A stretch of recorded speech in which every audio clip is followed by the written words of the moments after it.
Élèves, étudiants, profs et parents, tous se souviendront longtemps de cette rentrée 2020. Un retour à l'école avec gel désinfectant, distanciation physique et port du masque. Une rentrée pourtant que les autorités voudraient la plus normale possible.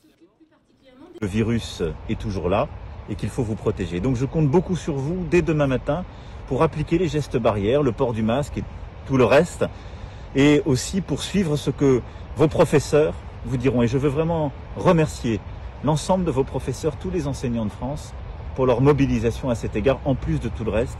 Ils ont été exemplaires dans cette période. Communication, transmission du savoir, le masque soulève des interrogations chez les enseignants. Mais pour certains élèves, c'est aussi un handicap supplémentaire. Mon enfant, il est sourd, donc du coup, porter le masque obligatoire, ça crée un peu d'inconvénients pour eux, car ils ne voient pas du tout le visage des enseignants et les autres camarades. Mais je pense qu'il y a des solutions. Les solutions vont être proposées par les enseignants, par exemple porter un masque avec des parois transparentes ou une visière. Seuls les élèves de primaire sont pour l'instant dispensés de masques.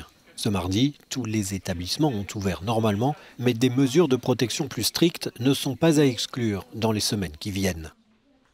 On réfléchira à chaque fois à la réponse qu'il faudra donner compte tenu de la situation, y compris sur une situation sanitaire qui évolue au jour le jour et parfois heure par heure. Donc on va s'adapter. Gérer l'autrement que prévu, ça fait partie des missions, donc on va le faire. Si la situation sanitaire se détériore dans certaines zones, le protocole sanitaire pourrait se durcir et obliger à une limitation plus stricte du mélange des élèves ou à une réduction de la taille des classes, voire à des fermetures.